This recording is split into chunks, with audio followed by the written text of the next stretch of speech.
ಆಗಲೇ ಹೇಳಿದ ಹಾಗೆ ಬಹುತೇಕ ಗುರುವಾರವೇ ನೂತನ ಸಚಿವರು ಪ್ರಮಾಣ ವಚನ ಸ್ವೀಕರಿಸುವ ಸಾಧ್ಯತೆ ಇದೆ. ಗುರುವಾರ ಸಂಜೆ ನೂತನ ಸಚಿವರಾಗಿ 20 ಮಂದಿ ಪ್ರಮಾಣ ವಚನ ಸ್ವೀಕರಿಸುತ್ತಾರೆ. ಈ ಸಂಬಂಧ ಮುಖ್ಯಮಂತ್ರಿಗಳ ಕಚೇರಿಯಿಂದ ಸಂದೇಶ ರವಾನೆಯಾಗಿದೆ.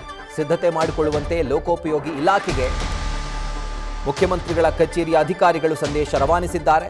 ರಾಜಭವನಕ್ಕೂ ಕೂಡ ಈ ಒಂದು ಸಂದೇಶ ರವಾನೆಯಾಗಿದೆ.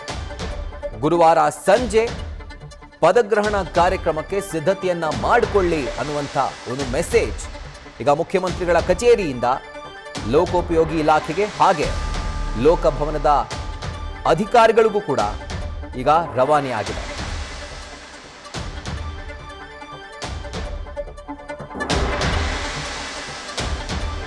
ಪದಗ್ರಹಣ ಕಾರ್ಯಕ್ರಮಕ್ಕೆ ಏನೆಲ್ಲ ಸಿದ್ಧತೆಗಳು ಬೇಕಾಗುತ್ತೋ ಆ ಎಲ್ಲ ಸಿದ್ಧತೆಗಳನ್ನು ನೀವು ಮಾಡಿಕೊಳ್ಳಿ ಅನ್ನುವಂಥ ಒಂದು ಮೆಸೇಜ್, ಒಂದು ಸಂದೇಶ ಮುಖ್ಯಮಂತ್ರಿಗಳ ಕಚೇರಿಯಿಂದ ಲೋಕೋಪಯೋಗಿ ಇಲಾಖೆಗೆ ರವಾನೆಯಾಗಿದೆ. ಹಾಗೆ ರಾಜಭವನಕ್ಕೂ ಕೂಡ ಈ ಒಂದು ಮೆಸೇಜ್ ಪಾಸ್ ಆಗಿದೆ.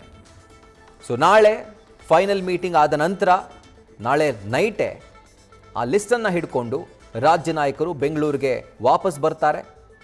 ಗುರುವಾರ ಸಾಯಂಕಾಲ ಪದಗ್ರಹಣ ಕಾರ್ಯಕ್ರಮ ನಿಗದಿಯಾಗಿದೆ. ನ್ಯೂಸ್ ಫಸ್ಟ್ ನಿರ್ಭೀತಿಯಿಂದ ನಿಮ್ಮ ಪರವಾಗಿ.